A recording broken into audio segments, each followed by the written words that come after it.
הראשון זה שיפור בווירטואליזציה מלאה עם שרתי אתרים וחברות שונות.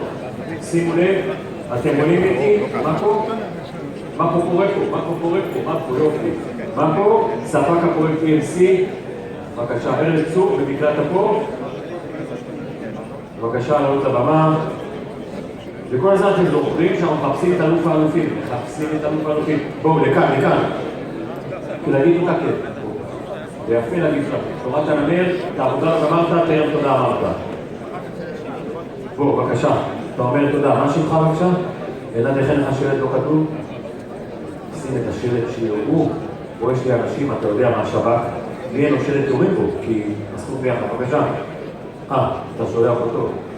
תודה. בבקשה, כן. אני רוצה למעשה, בראש ובראשונה להגיד תודה לאלעד, מנהל התשתיות של מאקו, שידע גם לחלום, גם לעבוד, גם להוציא לפועל, ולמעשה הביא אותנו לבמה הזו.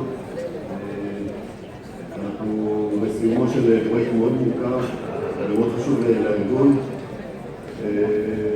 תודה רבה גם לספינת האם שלנו, שידורי קשת, שידע להאמין, לתמוך ולהעמיד את המשאבים הדרושים.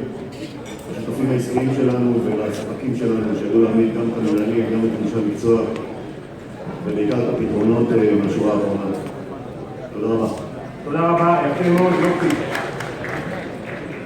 והפרויקט הבא, אתם זוכרים? מה אנחנו